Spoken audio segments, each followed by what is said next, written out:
విశాఖపట్నంలో మీడియా సమావేశంలో Andhra Pradesh PCC president YS షర్మిలమ్మ మాట్లాడుతూ మాజీ ముఖ్యమంత్రి వైఎస్ జగన్పై తీవ్రస్థాయిలో విరుచుకుపడ్డారు. వైఎస్ వివేక హత్య ముమ్మాటికి కడప ఎంపీ టికెట్ కోసమే జరిగిందని ఆమె ఆరోపించారు.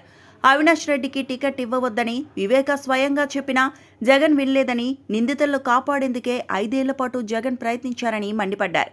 సొంత చెల్లెలు సునీత సీబీఐ విచారణ కోరినా జగన్ పట్టించుకోలేదని, అన్న అనే పదానికే జగన్ ఒక కళంకమని షర్మిల వ్యాఖ్యానించారు. వివేకానంద రెడ్డి గారు గుండెపోటుతో చనిపోయారు అన్న వార్త, ఆ థియరీని సృష్టించింది సునీత రెడ్డి గారు అన్నారు. అంతేకాదు సునీత రెడ్డి గారు చంద్రబాబు గారి కోసం చాలా ఆరాటపడుతున్నారు అని చాలా దారుణంగా మాట్లాడారు. ఇది చాలా అన్యాయంగా మాట్లాడినట్టు నాకు అనిపించింది. మా కుటుంబానికి కూడా చాలా బాధేసింది. మీడియా ఉంది అన్న అహంకారంతో ఏది మాట్లాడినా చెల్లుబాటు అయిపోతుంది అనుకుంటున్నారు.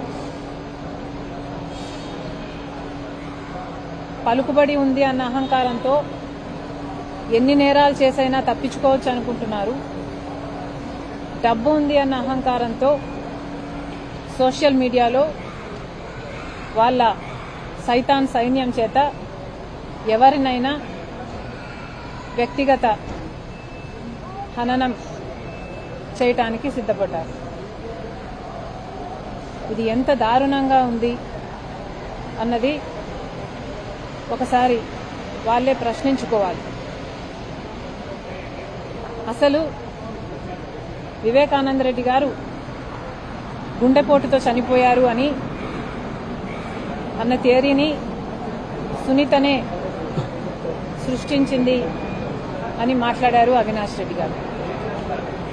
నిజానికి వివేకానంద రెడ్డి గారు చనిపోయిన రోజున 7 గంటల నుంచే వివేకానంద రెడ్డి గారు గుండెపోటుతో చనిపోయారు అని సాక్షి టీవీలో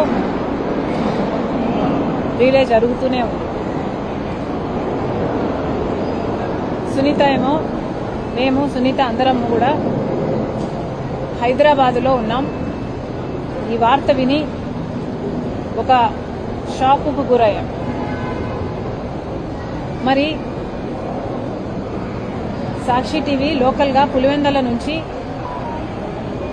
గుండెపోటు వార్తని చెప్తున్నారు. మరి లోకల్ న్యూస్ను ఇచ్చే అవకాశం లోకల్గా ఉన్న అవినాష్ రెడ్డికి ఉందా, లేక హైదరాబాద్లో ఉన్న సునీత రెడ్డికి ఉందా? లోకల్గా ఉన్నది అక్కడ అవినాష్ రెడ్డి గారు. బాడీ పడి ఉంది, రక్తపు మడుగుంది. అక్కడ గుండెపోటు కాదిది అని చూసిన ఎవరికైనా అర్థమయ్యే పరిస్థితి ఉంది. అలాంటప్పుడు సాక్షి టీవీలో గుండెపోటు అని ప్రచారం జరుగుతుంటే లోకల్గా ఉన్న అవినాష్ రెడ్డికి దాన్ని ఇన్ఫ్లుయెన్స్ చేసే అవకాశం ఉందా, లేక దూరంగా ఉన్న సునీతకు ఆ మీడియాని ఇన్ఫ్లుయెన్స్ చేసే అవకాశం ఉందా? సాక్షిని నడుపుతున్నదేమో భారతిరెడ్డి గారు. 7 గంటల నుంచి వివేకానంద రెడ్డి గారిది గుండెపోటు అని ప్రచారం చేస్తున్నారు సాక్షి టీవీలో. మరి అలా ఎందుకు ప్రచారం చేశారో భారతిరెడ్డి గారు కానీ అవినాష్ రెడ్డి గారు కానీ ఎప్పుడూ సమాధానం చెప్పలేదు. అక్కడ మీడియాను మేనేజ్ చేసుకునే అవకాశం అవినాష్కు, భారతిరెడ్డికి, సాక్షికి ఉంది. అక్కడ పోలీసులను మేనేజ్ చేసుకుని పోస్ట్ మార్టం వద్దు అని చెప్పే అవకాశం కూడా అవినాష్ రెడ్డికే ఉంది. పోస్ట్ మార్టం జరగకపోతే బెనిఫిట్ అక్కడ ఎవరికి?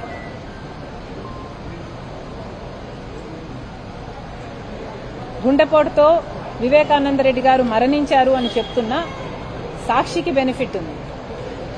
అంతేగాని దూరంగా ఉన్న సునీతకు యాక్సెస్ లేదు, బెనిఫిట్ అంతకంటే లేదు. ఇంతవరకు కూడా సాక్షి టీవీలో 7 గంటల నుంచి వివేకానంద రెడ్డి గారు గుండెపోటుతో మరణించారు అన్న వార్త సాక్షి ఎందుకు ప్రచారం చేసిందో ఇంతవరకు భారతిరెడ్డి గారు కానీ అవినాష్ రెడ్డి గారు కానీ ఇంతవరకు సమాధానం చెప్పనే లేదు. ఇంకొక విషయం, వివేకానంద రెడ్డి వ్యక్తిగత జీవితం గురించి వాళ్ళ సోషల్ మీడియా సైతాన్ సైన్యం చేత నానా రకాలుగా ఆయన వ్యక్తిత్వాన్ని అసలు బ్రతికి లేడు మనిషి అన్న ఇంగితం కూడా లేకుండా ఆయనను అవమానించడం జరిగింది. అసలు సాక్షి పేపర్లో కూడా పైనేమో రాజశేఖర రెడ్డి గారి ఫోటో, కిందేమో వివేకానంద రెడ్డి గారి ఫోటోలు, ఆయన గురించి రాసిన ఆర్టికల్స్ ఈ రోజు వరకు కూడా కళ్ళ ముందు కదులుతూనే ఉన్నాయి. అది ఎప్పటికీ మర్చిపోలేం. వివేకానంద రెడ్డి గారికి ఇంకో భార్య ఉండొచ్చు, కొడుకు ఉండొచ్చు, కానీ వాళ్ళు ఎలా బ్రతకాలి అన్న దాని గురించి వాళ్ళకు కావాల్సిన ఫైనాన్షియల్గా అయితేనేమి, ఇంకో రకంగా అరేంజ్మెంట్స్ అయితేనేమి వివేకానంద రెడ్డి గారు అప్పుడే చేసి పెట్టి చనిపోయారు. అలాంటిది ఇప్పుడు అవినాష్ రెడ్డి గారు వాళ్ళెందుకు చంపుండకూడదు అని కూడా మాట్లాడారు. వాళ్ళకి వివేకానంద రెడ్డి గారు చనిపోతే ఏ లాభం లేదు. వివేకానంద రెడ్డి బ్రతుకున్నంత కాలమే వాళ్ళకి ఏ లాభమైనా, ఎందుకంటే అప్పటికే ఆస్తులన్నీ సునీత పేరు మీద రాసేశారు వివేకానంద రెడ్డి గారు. వివేకానంద రెడ్డి గారి పేరు మీద ఏవీ లేవు. వివేకానంద రెడ్డి గారు చనిపోతే ఆ ఇంకొక ఫ్యామిలీకి నష్టమే తప్ప లాభం లేదు. వాళ్లకు వివేకానంద రెడ్డిని చంపాలన్న మోటివ్ లేదు అన్న విషయం అందరికీ స్పష్టంగా తెలుసు. అయినా కూడా వివేకానంద రెడ్డి గారిని కేవలం భ్రష్టు పట్టించాలి, మీడియాలో ఆయనను అవమానించాలి అన్న ఉద్దేశంతో మాత్రమే వాళ్ళ సాక్షిలో అయితేనేమి, లేక సోషల్ మీడియా సైతాన్ సైన్యం అయితేనేమి కేవలం ఆయనని అవమానించడానికి చేసిన ప్రయత్నం మాత్రమే. అదే ప్రయత్నం మళ్ళీ నిన్న అవినాష్ చేయబోయాడు. అంతేకాదు ఇంకొకటి కూడా చెప్పాడు అవినాష్. నిన్న అసలు వివేకానంద రెడ్డికి హత్య చేసింది సునీత భర్త రాజశేఖర్ అన్నట్టుగా పోర్ట్రే చేయబోయాడు.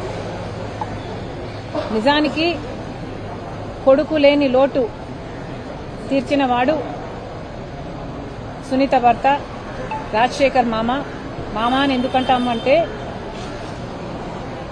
ఈయన వివేకానంద రెడ్డికి బావమరిది అవుతారు, బంధువులను చేసుకున్నారు కాబట్టి చిన్నప్పటి నుంచి పరిచయం ఉంది, చాలా సన్నిహితంగా ఉండేవాళ్ళు.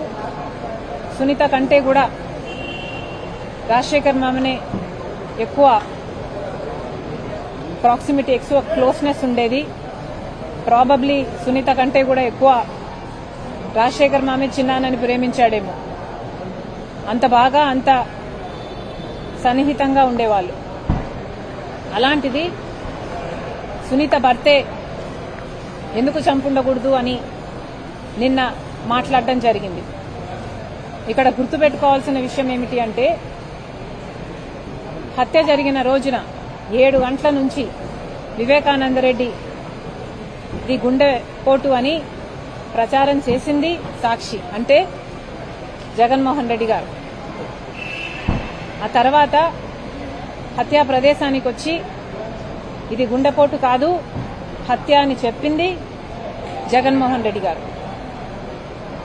ఆ తర్వాత ఇది తెలుగుదేశం వాళ్ళు చేపించింది అని చెప్పింది జగన్మోహన్ రెడ్డి గారు. సిబిఐ ఎంక్వైరీ కావాలి అని కోరింది జగన్మోహన్ రెడ్డి గారు. ఆ తర్వాత ముఖ్యమంత్రి అయ్యింది జగన్మోహన్ రెడ్డి గారు. ఆ తర్వాత సిబిఐ ఎంక్వైరీ అవసరం లేదు అని చెప్పింది జగన్మోహన్ రెడ్డి గారు. నేను వేసే సిట్టు సరిపోతుంది అని చెప్పింది జగన్మోహన్ రెడ్డి గారు. ఈ ఎంక్వైరీ సరిగ్గా జరగటం లేదు అంటే, లేదు అవినాష్ని దీంట్లో మనం ఇరికిస్తే అవినాష్ని దీంట్లో వేలు పెట్టి చూపిస్తే అవినాష్ నన్ను వదిలేసి బీజేపీ పార్టీలో చేరిపోతాడు అని చెప్పింది జగన్మోహన్ రెడ్డి గారు. ఆఖరికి సునీత ఎంత బ్రతిమిలాడినా సిబిఐకి ఒప్పుకోకపోవడంతో తను విభేదించి చాలా మనసు కష్టం చేసుకుని గుండె భారంతో ఒకతే బయటికి వెళ్లి సిబిఐని ఎంక్వైరీ కోసం కోరడం జరిగింది. కోర్టుకు వెళ్ళింది. ఆ తర్వాత సిబిఐ ఎంక్వైరీ కూడా ఆదేశించింది కోర్టు. మరి సిబిఐ ఎంక్వైరీ జరిగింది. ఎంక్వైరీలో అన్ని ఆధారాలు అన్ని ఎవిడెన్సులు ఉన్నాయి అని అవినాష్ని ఛార్జ్షీట్లో చేర్చడము జరిగింది.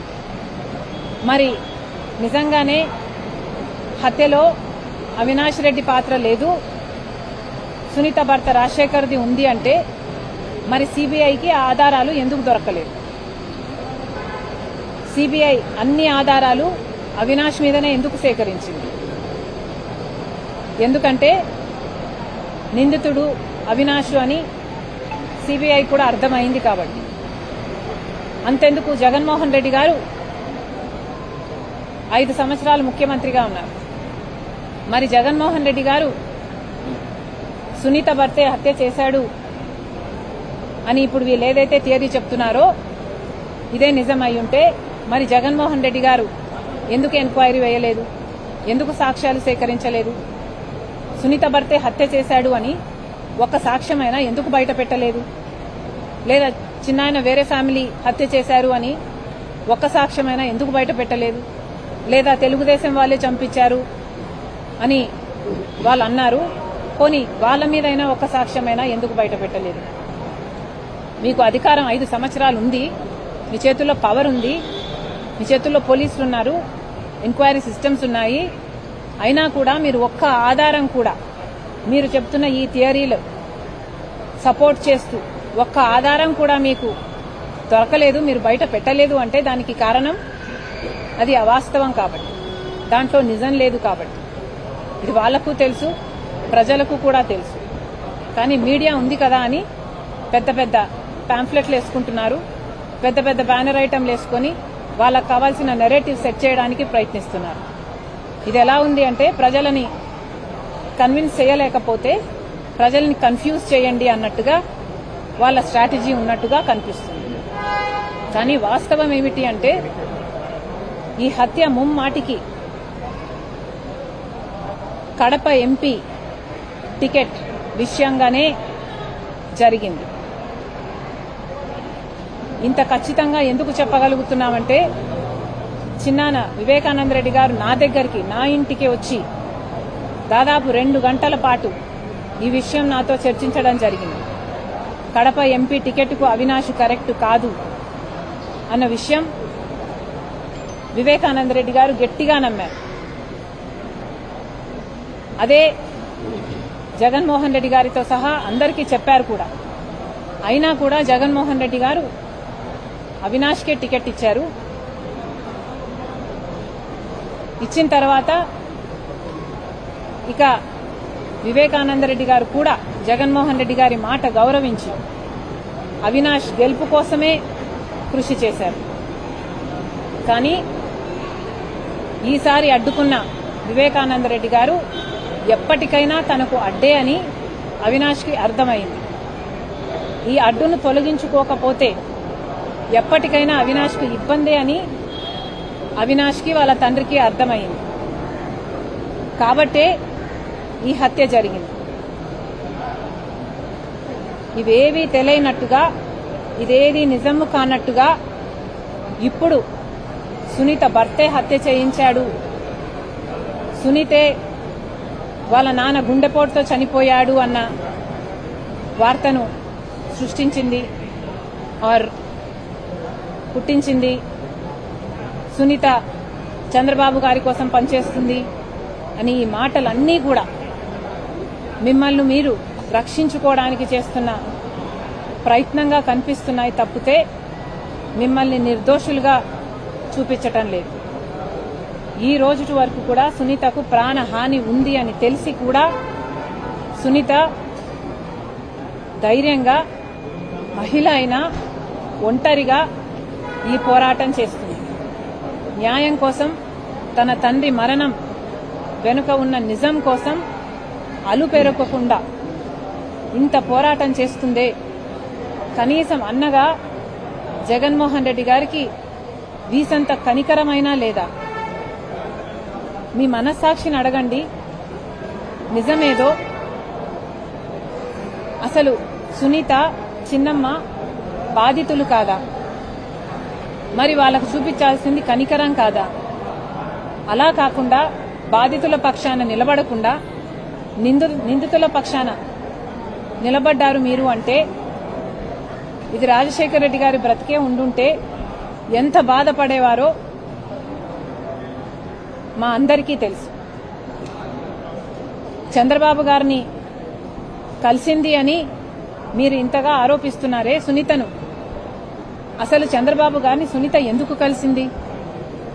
మీరు న్యాయం చేయలేదు కాబట్టి కదా కలిసింది. మిమ్మల్ని సిబిఐ వేయండి అన్నా అని మిమ్మల్ని అడగలేదా? అడిగినప్పుడు మీరు సిబిఐ ఎంక్వైరీకి ఒప్పుకునుంటే, న్యాయం పక్షాన నించునుంటే అసలు సునీత ఎందుకు విభేదించాలి? ఎందుకు బయటికి వెళ్లిపోవాలి? ఎందుకు ఇంత పోరాటం చేయాలి?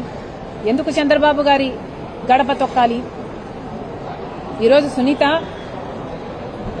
ఇంత ఒంటరిగా పోరాటం చేస్తుంది అంటే దానికి కారణం మీరు వెలేస్తేనే కదా, మీరు తరిమేస్తేనే కదా, మీరు న్యాయం చేయకపోతేనే కదా.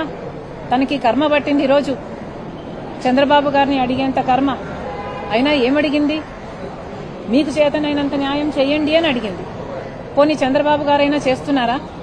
ఏం చేస్తున్నారు? సిబిఐ అన్యాయం చేస్తుంది, బీజేపీ అన్యాయం చేస్తుంది, ఈ కేసును నీరు గారుస్తున్నారు.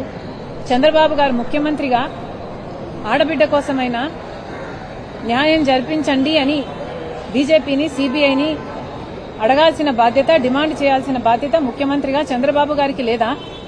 మరి చేశారా? ఈరోజు సునీత న్యాయం కోసం తట్టని తలుపు లేదు, ఎక్కని గడప లేదు, ఎక్కని మెట్టు లేదు. అసలు నిరంతరం 7 అయింది. నిన్న మొన్నటికి మార్చి 15కి 7 అయింది. ఇంతవరకు న్యాయం జరగలేదు. ఇంకా పోరాటం చేస్తూనే ఉంది, చేస్తుంది.